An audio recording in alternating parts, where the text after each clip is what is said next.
축복은 아낌없이 하라고 했어요. 아낌없이. 이거 뭐 여기 아낄 게 뭐가 있어요. 근데 이 축복의 말이 나갈 때 이 하나님의 대로를 평탄케 하는 폭탄으로 막 던져서 터널도 뚫고 바위도 깨고 그렇게 나가려면 폭탄이 터져야 되는데, 여러분 지난주에 나눠드린 세 가지 소원, 오늘까지 그게 다 폭탄이라고 여기시면 돼요. 내가 몸으로 성전을 섬기는 폭탄, 그리고 이 기물 섬김을 통해서 또 하여튼 은혜가 확장되는 폭탄, 그리고 이번에 이 성탄 케이크 해피빵빵은 여러분 이번에는 제가 한 1200개 주문한 것 같아요. 그러니까 빵도 있고 다 있지만 거기에다가 이렇게 박스에다가 우리가 크리스마스 메시지를 적기는 하거든요. 붙이는데 이번에는 해피빵빵 하시는 분들 거기다 이름을 디자인을 잘 해서 그렇게 해가지고서 그냥 폭탄이 돼서 사방팔방으로 다 터지기를, 하나님의 대로를 평탄케 하는 그 마음에 순종해 봅니다. 할렐루야. 오늘까지 그렇게 해주시면 되겠습니다. 그리고 또 한 가지는 한번 저를 따라서 한번 해보십시오. 올 겨울에는 성탄 동화를 내가 쓴다. 이게 성탄 새벽송 카드가 계속 나오잖아요. 나오는데 내가 참여하겠습니다. 동그라미 치시면 돼. 표시하면 우리 집에 와주세요. 그렇게 하시면 된다고요. 그리고서 이름 적고 직분 적고 내가 참여한다면 그렇게 하는 거잖아요. 여기 요령도 있어요. 지금은 집집마다 거의 다 아래서부터 이렇게 비밀번호를 눌러야 되기 때문에, 그래서 우리 집에 와주세요 하시는 분들은 이제 거기 가서 전화를 드립니다. 이렇게 오라는 데 없어도요, 갈 데 엄청 많아요. 성탄 새벽송은. 왜냐하면 밤에 밤샘 근무하고 또 아파트 동간 이런 데서 우리가 성탄 새벽송 하거든요. 듣거나 말거나. 그렇게 하면서 우리 참여하는 대원들에게 성탄 동화를 쓸 수 있는 그런 기회를 드리는 거죠. 저도 이만큼 지나보니까 그때 정말 예전에는 많이 추웠잖아요. 그 추위를 뚫고서 새벽송을 다녔던 기억이요. 그래서 제가 우리 교회 오자마자 여기 2001년도 12월 25일 날 우리 교회에서 내가 처음 인사를 했는데, 하여간 그렇게 하면서 만들어간 게 성탄 새벽송이었던 것 같아. 우리 전설을 다시 쓰는 그런 교회로. 그래서 전설을 다시 써가잖아요. 이거는요 그냥 전설이 아니야. 하늘나라 갈 때까지 계속된 하나님의 역사예요. 믿으시면 아멘. 나는 안 가니까 상관없어. 여러분 그렇게 여기지 마시고 오라는 데는 와주세요 하면 이제 문을 열어주시면 되고, 또 그리고 또 여러분 참여하실 분들은 다 참여하시면 여기 시간도 1시간 30분 이내 다 끝나거든요. 다 끝나니까 여러분 그렇게 접수하시면 이제 사무실에서 잘 안내해드리고 또 그날도 행복하게 지낼 수 있도록 인도해 주실 겁니다. 할렐루야. 한번 손뼉 치면서 해보세요. 우리 교회 좋은 교회, 성탄동화 쓰는 교회. 할렐루야. 한번 저를 따라서 해보십시오. 예수님을 따라가며 인생 역경 헤쳐가자. 예수님을 따라가면 인생 역경 문제 없다. 지금이 대림절 기간이거든요. 근데 계속 마태복음 설교를 해나가고 있어요. 그때 하나님께서 이번 주님이 오시기를 기다리시는 절기에 어떻게 해주실까 그런 마음을 주시는데, 오늘은요 정말 예수님이 이 땅에 오셔서 우리들에게 왜 오셨는지를 분명히 해주는 그런 본문이에요. 그래서 오늘 저는 예수님을 따라갈 때 인생 역경 문제 없다. 저는 이 마음을 가지고서 오늘 인생의 위기를 만날 때, 아니 위기가 오더라도 위기가 없으면 어때? 또 내가 하나님을 믿고 예수 그리스도를 따라갈 때 진짜 인생이 형통한 것을 오늘 말씀을 통해서 깨달을 수 있게 되기를, 그래서 그 말씀이 여러분 안에 계속 기억되며 울릴 수 있게 되기를 저는 여러분에게 부탁하는데, 여러분은 듣기 싫으면 노면하시고, 여러분 원하시면 아멘. 마태복음 8장 23절부터 27절까지예요. 여러분 같이 읽어가요. 이 내용은요 마가복음에도 있고 누가복음에도 있고 똑같이 있어요. 살짝 표현은 좀 달라요. 근데 같은 내용이에요.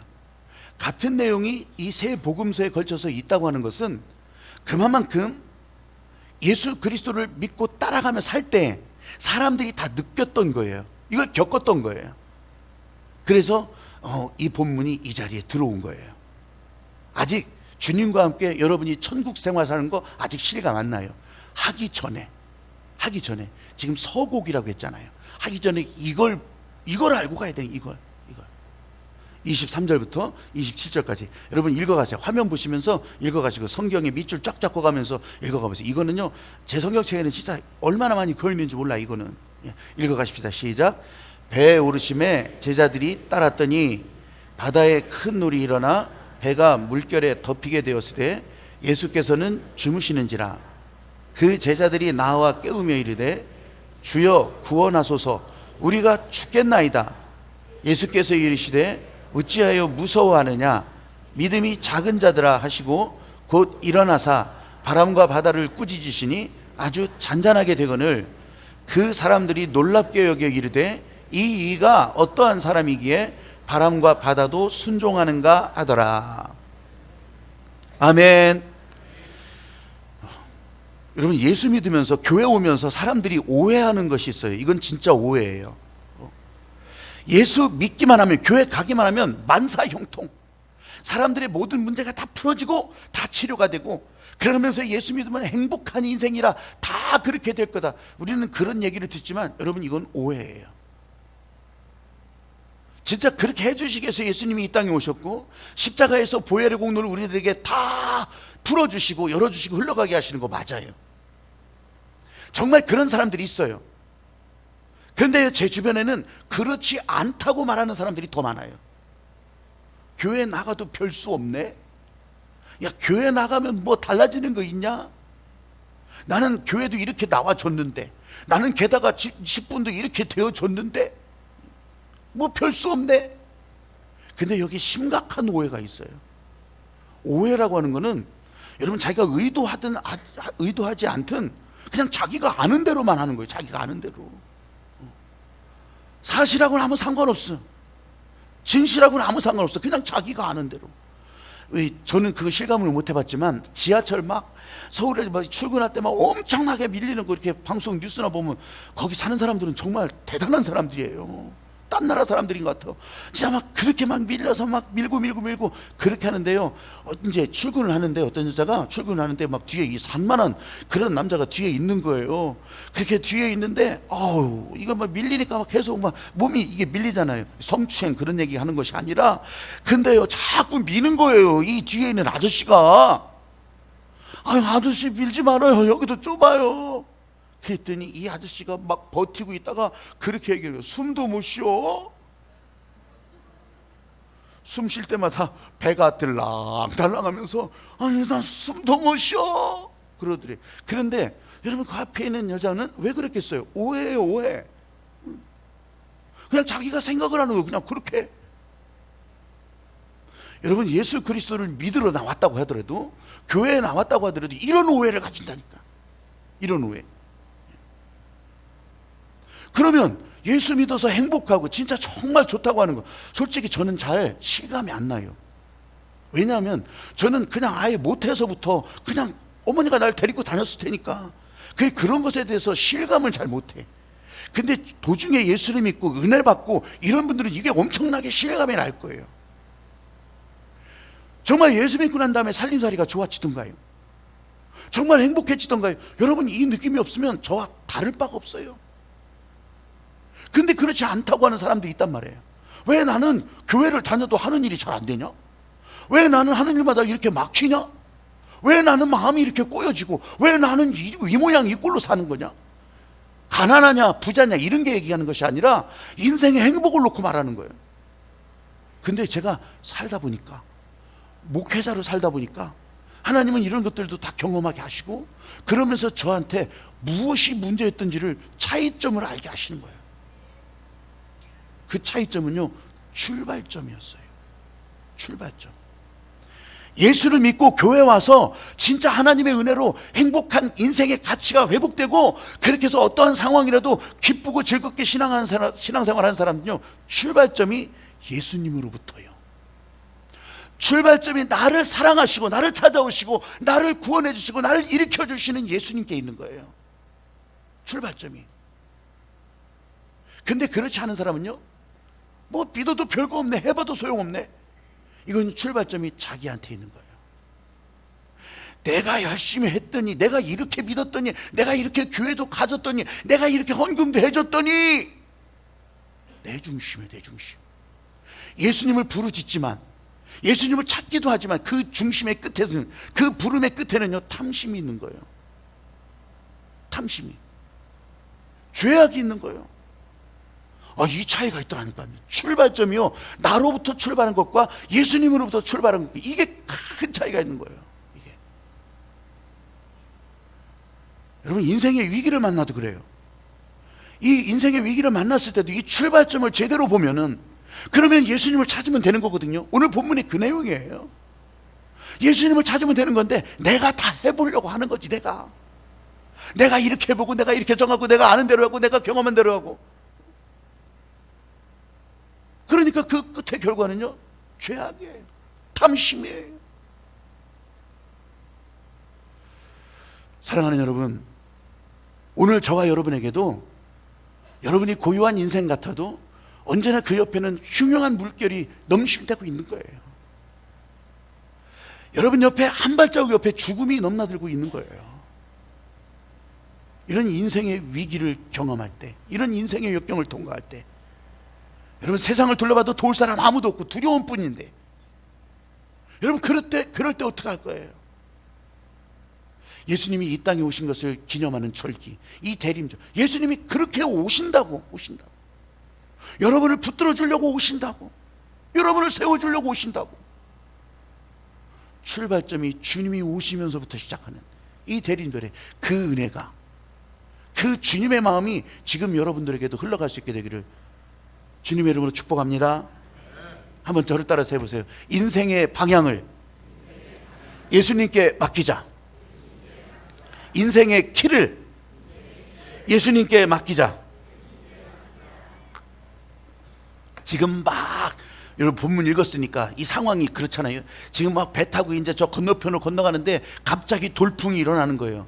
그 지형은 돌풍이 가끔씩 일어나게 돼 있어요. 여기 이 사람들이요, 이 제자들이요, 이 바다에서, 갈릴리 바다라고 불리는 호수에서 잔뼈가 굵은 사람들이요, 고기잡이하고 배 타고 다니면서 아주 통달한 사람들이요. 근데 이 바람이 불을 때는 어떻게 할 수 없다는 걸 알아요. 그래서 가장 할 수 있는 이 최선의 일로 막 물도 퍼내고 난리를 쳐봐요. 근데 못하는 거예요. 안 되는 거예요. 그때 어떻게 이 사람들이 부르짖어요. 우리를 좀 돌아보소서, 우리를 살리소서, 좀 우리를 구원하여 주소서. 여러분, 예수님께서요 이렇게 부르짖고 울부짖고 이런 사람들을 책망하세요. 아니 어찌해 이렇게 두려워하냐? 니네 예수님 볼 때 조금 너무하신 것 같아. 아니 사람들이 두려워서 지금 발발 떨고 있고, 야 사람 살려 하고 있는데, 아니 그럴 수 있지. 너무하셔. 근데요 여러분, 예수님이 책망하신 것은 지금 이 사람들이 막 울부짖고 떠들고 막 그렇게 난리치고 그러는 걸 책망하는 것이 아니에요. 지금 그 배에 예수님이 계신데, 너희들 봤지 않냐? 하늘의 일을 내가 보여줬던 것을 바로 앞에서 다 보고 따라오지 않았냐? 그런데 내가 여기 있는데 왜 나를 무시하냐? 왜 내가 여기 있는 걸 무시하냐? 여러분들의 삶에도 주님께서 보여주신 기적의 역사, 여러분의 문제를 풀어줬던 역사가 다 있잖아요. 그런 일들을 다 보고 오셨잖아요. 여기까지 다 오셨잖아요. 그럼 주님이 하셨다고 말로만? 그러면 앞으로 인생길, 지금 내 옆에 일어나는 일들도 주님이 하신다고요. 왜 주님을 무시합니까? 왜 복음을 무시하고 말씀을 무시합니까? 주님은 그걸 책망하는 거예요. 오늘 보면 마가복음, 누가복음 다 찾아봐요. 똑같아요. 이걸 책망하시는 거예요. 이걸. 여러분, 인생이라고 하는 배를 놓고 볼 때도요, 예수님과 함께 가도 풍랑은 일어나요. 예수님을 태웠다고 해서 순풍에 돛달고 가는 게 아니에요. 어려움도 있고요, 아픔도 있고요, 인생 실험이 실패할 수도 있어요. 심지어는 교회를 나와줘도 사업이 부도날 수가 있고요, 남편에게 문제가 생기고 자식들은 뒤지게 말 안 들을 수 있어요. 근데 예수 그리스도와 함께 가는 것이, 예수님이 내 옆에 있다고 하는 것이 진짜 다르다고 하는 것을 여태까지 다 경험하고 왔는데, 그럼 앞으로도 그렇게 해야 되는데, 중요한 것은 광풍이 일어나고 풍랑이 일어나고 문제가 일어나고 역경이 있는 게 문제가 아니에요. 그런 풍랑과 역경과 위기 가운데 어떻게 할 거냐, 어떻게 할 거냐가 제일 중요한 거예요. 어떻게 할 거냐, 어떻게 대응하면서 살겠는가. 이 제자들이 먼저 보여주잖아요. 그냥 자기들 아는 대로 먼저 다 해요. 그 자연 환경에 익숙한 사람이 다 해요. 자기들이 다. 그런데도 절대절명의 순간이 다가오는 거예요. 여러분, 내가 익숙한 대로, 내가 아는 대로, 내가 경험했던 방식대로, 내가 본 대로, 내가 조사한 대로, 이런 게 아니라고. 먼저 예수님이 인생의 키를 맡으면서, 예수님이 인생의 방향을 조정하면서, 우리 인생의 항해를 예수님이 이끌어 가시면서, 내 힘으로 안 되는 것을 예수님께서 이끌어 가시는 것을 보라는 거예요. 주여, 우리가 죽겠나이다, 죽겠나이다. 절대절명이에요. 절대절명. 이제 할 수 있는 것이 아무것도 없습니다. 내 인생의 길을 내가 붙들고 해도 안 돼요. 안 되는 게 당연한 거죠. 안 되는 게. 여러분, 이게 믿음의 출발점이에요. 출발점. 예수님으로부터 시작된다. 특별히 교회 오신 여러분들은, 여러분 교회 오시게 하신, 여러분들을 교회로 이끌어 주신 예수님이 내 인생에 함께 계시다. 이거부터 인정하시라는 거예요. 이거부터. 그림 한 장 들고 다니라는 것이 아니라, 핸드폰에다가 그림 한 장 찍어가지고 다니는 것이 아니라, 지금 살아계신 예수 그리스도 그 말씀의 역사가 여러분 옆에 움직이겠다는 것을 인정하시라고요. 찾으라고요. 보시라고. 수영을 잘하려면 힘을 빼야 돼요. 수영 배우신 분들은 다 알잖아요. 힘을 빼야 돼요. 근데 저희는 배우고자 하시고도 없었죠. 어릴 때부터 제가 양촌이라고 하는 그 물조, 예전에는 더 넓고 진짜 장마가 지고 나면요, 장마비가 지고 나면 물이 막 꽉 차가지고서 정말 아주 세게 흘러가요. 그런데 하지 말라는 짓은 또 해는 거예요. 이게 우리들이라. 그렇게 해서 이게 쪼무레기 나가서 이쪽에서부터 저 헤엄을 쳐서 건너가기 시작하면요, 그게 재밌어요. 왜냐하면 이 물살이 막 세지잖아요. 그럼 물살을 타는 재미도 있고, 그래서 잘게 건너가서 다시 또 터벅터벅 걸어가지고서, 하여간 왜 그랬나 몰라. 근데 거기서는 뭐 수영을 이렇게 가르쳐 주는 방법도 없죠. 하다 보면 되는데 그게 뭐냐면 요령이 다른 거 아니더라고요. 몸에 물을 맡기는 거더라고요. 몸에 물을 맡기는 거예요. 수영 못 배우는 사람은 못 맡겨. 못 맡겨. 이 물에 몸을 맡기는 거예요. 아이야 안아도 그래요. 아이가 이 아는 사람에게 몸을 맡기지 못하면 얼마나 힘들어요? 얼마나 힘드냐고. 사랑하는 여러분, 혼자 붙들고 고민하지 마시고, 남의 고민까지 붙들고서 괜히 그 뒤집어 써서 고민하지 마시고, 두려워하지 마시고, 흔들리지 마시고. 할 수 있거든이 무슨 말이냐? 믿는 자에게 능치 못할 일은, 이럴 때 이 말씀이 살아서 움직이는 거예요. 할렐루야. 구하라 그리하면 너에게 주실 것이요, 찾으라 찾을 것이요, 문을 두드리라 그러면 열리리라. 할렐루야. 말씀이 왜 춤을 춘다고 하시는 거예요? 예수님께서 거기서 주무시고 계셨지만 예수님이 거기 있는 걸 무시하고 살았다니까. 무시했다니까. 여러분 교회 공동체, 여러분의 인생의 사업, 아니면 무언가 할 때도 예수님이 옆에 계시고 예수님이 내 인생을 도우신다고 하는 것을 무시하고 살았다면, 이건요 회개하는 거예요. 이건요 철저하게 회개하는 거예요.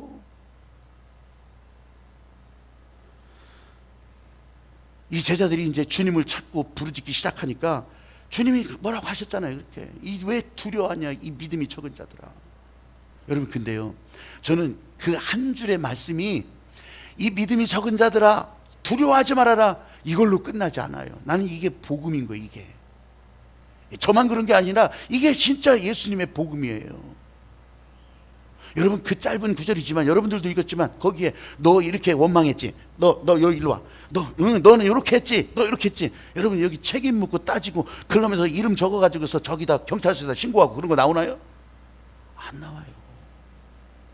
왜 복음이냐면, 저와 여러분 다 죽을 수밖에 없는 죄인이고 다 부서질 사람들이었지만 주님 앞에 나올 때 주님은 그렇게 묻지 않는다는 거예요. 누구든지 이 정도 자격 갖춘 사람뿐만이 아니라 누구든지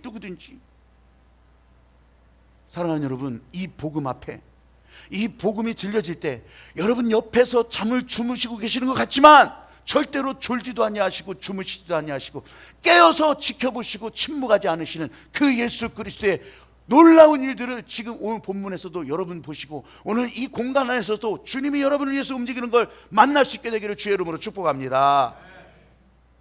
우리를 외면하지 않는 거. 마가복음 4장에 보면 이 똑같은 장면에서 예수님이요 그때 딱 등장하셔서 한마디를 하셔요. 말씀으로 선포하셔요. 잠잠하라 고요하라. 잠잠하라 고요하라. 물결도 잠자고요. 그러면 배도 요동이 멈추고요. 사람들은 손을 쓸 수 없던 이 자연 현상을요 주의 말씀 한마디로 끝내버리는 거예요. 천지창조의 질서를 이 예수님의 말씀을 통해서 지금 싹 다시 하는 거예요. 예수님이 개입하시면 사람들이 가진 능력의 한계를 뛰어넘는 거예요. 주님은 그걸 지켜보고 계셨던 거예요. 이 사람들에게 침묵하지 않으셨다고. 침묵하는 것처럼 우리는 보였지만 침묵하지 않으셨다고. 우리가 어떻게 가는지를 보고 계실 뿐이에요. 어떻게 사는지를 보고 계실 뿐이에요.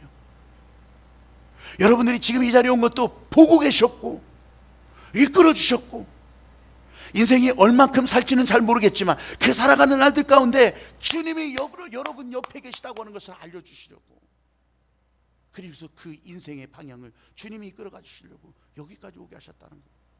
아, 나는 침묵하지 않으셨다, 보고 계셨다고 하는 이것에 정말 실감했어요. 예수님을 따라갈 때 인생 역경 문제없다고 제가 제목을 정하고 그렇게 하면서 설교를 준비를 하는데, 제가 여러분 2020년 열려라 2020 이렇게 준비할 때요, 제가 처음에 목회자로 이곳에 와서 순종했던 그 마음을 다시 한번 이렇게 새겨봤어요.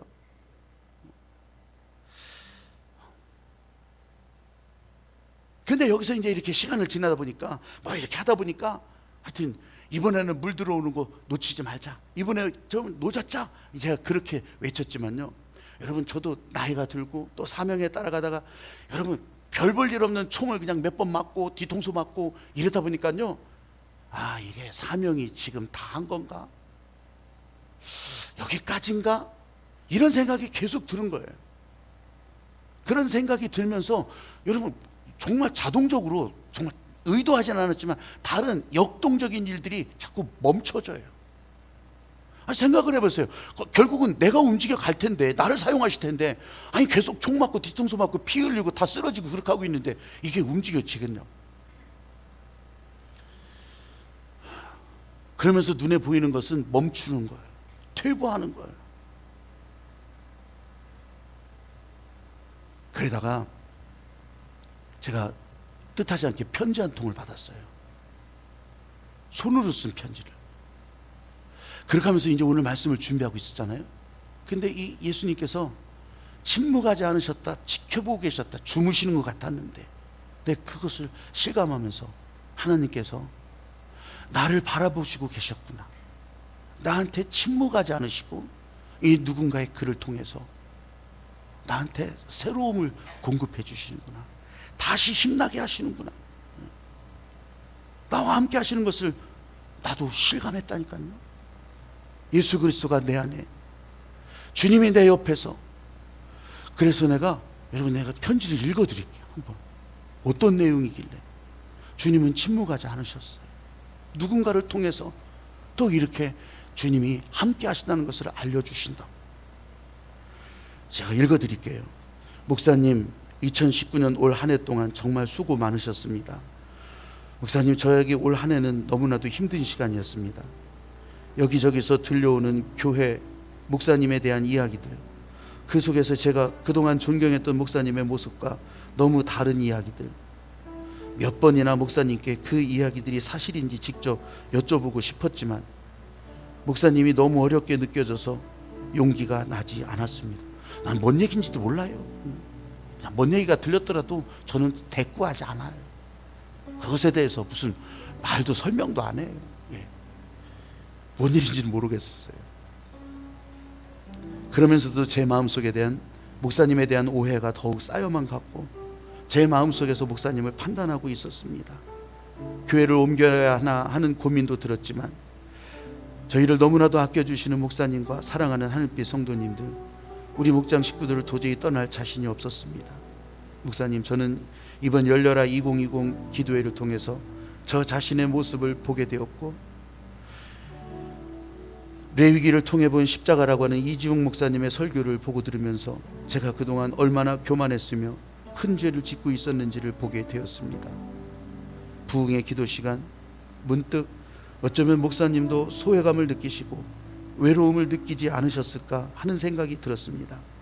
부목사님들이 편하다는 이유로 같이 식사도 하고 대화를 자주 하면서 목사님은 어렵다는 이유로 식사 대접 한 번도 안 해드리고 목사님에 대해 들려오는 이야기에 대해서 사실 여부를 여쭤보지도 않고 혼자 오해하고 혼자 판단하고 있었다는 것이 떠올라 회개하는 시간을 갖게 되었습니다. 목사님, 지난 1년 동안 목사님께 가졌던 오해들과 판단들 용서해 주세요. 제가 잘못했습니다. 열려라 2020 기도회부터 자꾸만 목사님을 향해 가졌던 나쁜 감정들에 대한 회개가 터져 나왔고 제 안에서 자꾸만 목사님께 진심으로 용서를 구하라는 마음을 주셔서 이렇게 용기를 내어 펜을 들게 되었습니다. 목사님, 저의 1년의 삶을 돌아보게 됩니다.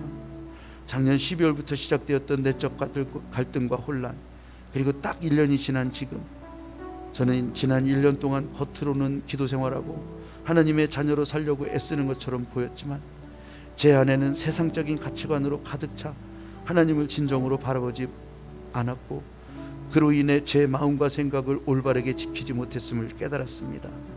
목사님, 함부로 생각하고 함부로 판단하고 함부로 말했던 저의 잘못을 용서해 주세요. 목사님의 지도 안에서 더 성숙한 그리스도인이 되기 위해 더 늘 깨어 기도하는 자가 되겠습니다. 저 자신이 너무나도 부족한 자라고 여겨져 목사님처럼 크신 분들 앞에서는 자꾸만 움츠러들고 작아지고 그동안 목사님께 표현하지 못하고 대접해드리지 못했을 뿐 언제나 목사님께 감사하는 마음이었습니다. 감사합니다, 목사님. 상황은 다 다를 수 있지만 예수님이 정말 주무시면서 나를 바라보지 않고 그냥 그런 것이 아니었어요. 지켜보고 계셨다는 거예요. 지켜보고. 여러분, 이런 영적 세계를 모르는 사람은 아무리 설명해도 모르죠. 근데 하나님이 이렇게 내 옆에서 친밀하게 있다고 하는 것을 나는 이 그냥 손편지 한 장에 이걸 느낄 수가 있었어요. 누군지 모르지만 그냥 전해주시는 그 마음에 하나님이 이렇게 알게 하셨구나, 이렇게 듣게 하셨구나. 26절에 보면 어찌하여 무서워하느냐 믿음이 적은 자들아. 저는 그 말이요 여러 번 바뀌어서 들리는 거예요. 어찌하여 실망하느냐, 이 믿음이 적은 자야. 어찌하여 제자리 걸음하느냐, 이 믿음이 적은 자야. 예수님께서 바람과 바다를 꾸짖으시니까 잔잔하고 고요해지고. 여러분, 사실 이 사람들요, 예수님께서 이 베드로의 장모를 고치는 것부터 시작해서 말씀만 하셔도 저 먼 곳에 있는 하인이 병이 낫는 것도 다 봤던 사람들이에요. 말씀 한마디만 하셔도 다스릴 수 있다는 걸 다 아는 사람들이에요. 그런데 지금 닥쳐지는 이 환란, 역경, 이것 때문에요 다 팽개쳐 버리는 거예요. 예수님 다 무시하는 거예요. 사랑하는 여러분, 여러분이 교회에 머무는 것만으로도 예수 그리스도의 십자가 보혈의 권능이 여러분 옆에 계속해서 마르지 않는 은혜로 흘러가고 있다고 하는 것을 진짜로 깨닫기를 주의 이름으로 축복합니다. 그걸 바라보면서 우리는 힘을 얻게 되는 거고 예수 그리스도가 내 인생에 찾아오는 것을 진짜로 인정하는 것이 되는 거예요. 믿음의 일을 할 때 그걸 보면서 아, 주님이 하셨구나, 주님이 이끄셨구나, 그거 보는 거예요. 그냥 보고 따라가면 되는 건데 자꾸 인간적인 계산으로 또 다시 내 생각으로 내 경험으로 다시 빻고요, 도로 빻고. 예수님이 우리 교우들을 여러분 옆에 두셨다고 하는 거, 이 교우들이 주님 앞에서 매일매일 간증을 써가고 있다는 것을 여러분들이 예수님과 함께 보시라는 거예요. 그러면 여러분의 삶에 역경이라도 이 환난이라도 믿음 있는 일이 나타나는 거예요. 제가 이 교회라고 하는 것을 놓고 볼 때 아주 리처드 용재훈일이라고 하는 비올리스트라고 하거든요. 비올라라고 하는 악기 연주자예요. 이 사람은 원래 바이올린 연주자였는데 자꾸 팔이 길어져서 비올라로 바꿨어요. 비올라 연주자예요. 근데 이 사람이 어느 정도 사람이냐면 지금은 UCLA라고 이 미국에서 굉장히 이게 진짜 이제 다섯 손가락 명문대 그 음대에서 학생들을 가르치고 있어요. 연주 활동도 하고. 근데 이런 연주자로서 세계 최고의 상을 받아요. 이 사람 음반이 기록적으로 클래식 음반으로 기록적으로 판매량을 기록해요. 그리고 또 하나 이 사람은요, 줄리어드라고 하는 그 세계 최고의 이 음악학교에서 전액장학생으로 전무후무하게 그런 기록을 남기면서 졸업한 사람이 이 리처드 용재훈일이에요. 야, 이 정도면 진짜 완전 금수저에다가 무슨 재벌 아들쯤 됐겠구나 그렇게 생각하죠. 천만의 말씀이에요. 저는 인생의 역경을 어떻게 뚫고 가는지를 말씀드리려고 하는 거예요. 이 사람은요, 금수저 아니 흙수저 그 정도도 안 돼요. 이 사람 엄마가 전쟁 고아였어요. 우리 한국 전쟁 고아였어요. 아기 때 강보에 쌓여서 입양된 거예요. 입양됐는데 이 아이, 이제 이 엄마가 성장하면서 정신지체라는 것을 알게 된 거예요. 근데 이 양부모가 버리질 않았죠. 돌보고 계속 딸로 키워가는 거예요. 근데 이게 20살이 넘어나서 25살쯤 됐을 때, 와, 이 정신지체, 이 딸이 어디서 애를 베가지고 오는 거예요. 그럴 수 있잖아요. 여러분, 이 금수저 환경 절대 아니에요. 근데 이 양부모가 훌륭하지. 이 용재훈일에게 있어서는 양 할아버지 할머니가 훌륭한 거죠. 근데 그것을 다 돌봐서 키우는 거예요. 근데 이 용재가 어릴 때 띵땅거리는 거 보니까 얘가 음악적 재능이 뛰어나다는 것을 알게 되는 거예요. 그래서 할아버지는 전파사하고 할머니는 파트타임 이런 일들을 했었어요. 여기저기 다니면서. 그렇게 하면서 여기저기 다니면서 이 용재한테 바이올린 선생을 대주는 거예요. 바이올린 선생 제일 싼, 아주 그냥 짜투리 시간 사용해서 제일 싸게 그것을 배우게 하는 거예요. 악기도 제일 싼 거 사주는 거예요. 그래서 살림살이가 넉넉하지 않으니까. 근데 뛰어난 실력을 보이기 시작하는 거예요. 보람도 생기잖아요. 그러니까 이 할아버지 할머니가 이 일하는 거 생각해 보세요. 정신지체 엄마가 뭔 일을 하겠어요? 대화는 되겠냐고. 그 할아버지 할머니, 그 눈도 잘 안 보이는 할아버지하고 뭔 얘기가 그렇게 되겠냐고. 학교 가면요, 동양인, 이 아시아인이 딱 한 명이었대요. 그러니 놀림 당하지. 왕따 당하고. 뭐가 금수저 환경이 아니요. 이런 역경과 어려움이 있어요. 근데요, 제가 교회를 말씀드린다고 했잖아요. 이 용재훈일이 어디서 이 하나님의 은혜를 자꾸 채워가게 되냐면 교회에서 자꾸 반주를 시킨 거예요. 반주를 시켰어요. 그렇게 하면서 어릴 때부터 교회 반주를 하고 너무너무 잘하고 은혜롭게 하니까 교우들이 이 용재훈일의 환경을 알으니까 교우들이 이렇게 도와주고 저렇게 도와주고, 그 중에 가족 학교 돌아올 때까지 그렇게 도와주는 그런 사람이 생긴 거예요. 그래서 이 용재훈일은 지금도, 그래서 미친 교수라고 하는 소리를 듣는데, 미친 교수.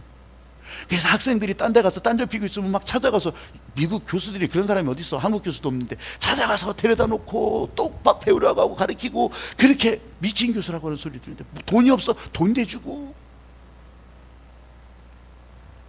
여러분,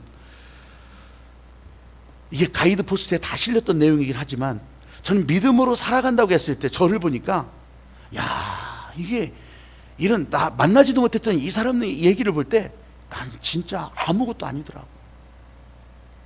나도요, 제가 늦게사 목회를 하면서 난 이 하나님께서 불러주신 그 은혜를 따라 목회한다고 스스로 생각했거든요. 근데요, 내가 이게 설교를 준비하면서 언제나 저부터 쪼개야지. 근데 이게 내 신념이었어요. 신념. 저는 제 생각으로 그게 제 신념, 하나님께서 주신 그런 거 있기도 하겠지만 그냥 제 신념이었어요. 신념. 저희 그런 게 있어요, 여러분. 이게 막 교회에서 막 목사가 막 무슨 영적 권위라 무슨 뭐 권위라 해가지고서 목소리도 할렐루야 막 이렇게 하면서요, 머리에 포마드 바르고서 막 하얀 양복 입고 그렇게 하면서 나는 진짜 그건 진짜 닭살에다가 절대로 나는 그렇게 안 하겠다. 이건 내 신념에 지나지 않았어. 생각은 뭐냐면 이런 권위주의, 실제로 권위도 없으면서 권위주의로 하는 그런 거는 이거는 내가 다 깨버려야 되겠다. 근데 그래서요, 여러분, 나 진짜 나는 자꾸 그냥 내려가는 거예요. 낮추고 내려가고 그냥 여러분의 삶의 옆에 있는 거예요. 있는 거. 그게 엄청 잘하는 줄 알았어요. 실제로 그럴걸요. 그런데 이건 내 신념이었구나 깨닫는 거예요. 주님이 주신 마음이 아니었구나 깨닫는 거예요. 내가 목회 3기를 들어가면서. 왜냐하면 나는 그렇게 하는데 나를 사용하시고 나를 통해서 나가는 이 주님의 말씀이 존중받지 못하는 것 같아요. 예수 그리스도를 존중하지 않는 것 같아요. 그래서 내가 회개하는 거예요. 여러분, 영적인 아버지 목사를 향해서 저는 그런 소리 듣기도 싫어요. 그래서 제가 무슨 생일 어쩌고 한다고 하면은요, 영적인 아버지라 난 도망댕겨요. 아예. 그래서 제가 그 기간에는 아예 피해 있는 거예요. 근데 그러다 보니까 진짜 영적인 아버지가 아니라 영적인 마당새가 돼버리는 거예요. 주님의 말씀이 존중받지 못하는구나. 이 예수 그리스도가 존중받지 못하는구나. 내가 목회에 대해서 다시 한번 그래서 계속해서 알려드려야 되고 또 열어가야 되는데, 앞으로도 내가 그럴 거예요. 내가 무슨 여기서 머리에 포마드 바르고 막 이렇게 할 것 같아요. 그렇게 하나 죽어도 못해. 그런데요, 내가 자꾸 낮아지고 권위를 없애고 하다 보니까 이 예수님의 말씀에 대한 권위까지, 이 주님의 일을 하는 사람들에 대한 권위까지 깎아져 버리면 이건 내가 잘못이잖아요. 내가 그래서 목회 3기를 내가 어떻게 해야 되는지를 알게 되는 거예요. 사랑하는 여러분, 예수님을 따라갈 때 인생 역경이 오더라도 주님이 옆에 계시고 진짜로 주님에서 말씀하시고 주님께서 붙들고 가시는 그 일을 실감한다면 앞으로 하나님의 사람으로 여러분들이 살아갈 때, 세상에서 승리하며 살아가고자 할 때 여러분 절대로 벗어나지 않는 사람, 은혜에서 벗어나지 않는 사람, 계속된 하나님의 축복의 통로로 그렇게 살아가는 여러분이 될 줄로 믿습니다. 여러분의 개인의 인생을 놓고도 교회에 연결되어 있습니까? 교회의 머리가 되신 예수 그리스도께서 십자가 보혈의 권능을 흘러가게 하시는데, 그렇다면 여러분 옆에 다가오는 인생 역경 아니면 위기, 문제, 여러분 예수 그리스도가 방향키를 잡고 가면 문제가 없다고 하는 것을 다 깨달을 수 있게 되기를 주의 이름으로 축복합니다.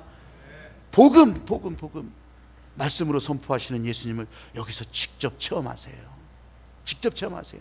그래서 예수님은 이 땅에 오신 거예요. 그걸 이 땅에 은혜 소리가 지금 찬양해 줄 거예요. 여러분 나와주시고, 여러분 이 은혜 소리가 찬양할 때 여러분 진짜 예수님이 이 땅에 오신 이유를 이 찬양의 가사를 통해서도 알 수 있기를 바라요. 여러분, 예수님이 오셔서 우리 인생 위기, 인생 역경, 내 옆에 지나가는 광풍 파도 수없이 많이 지나갈지라도 여러분 옆에서 찾아오신 예수 그리스도가 절대로 여러분을 포기하지 아니하시고 침묵하지 아니하시고 말씀하시고 일하시고 움직이시다고 하는 것을 깨달을 수 있게 되기를 주님의 이름으로 축복합니다. 할렐루야.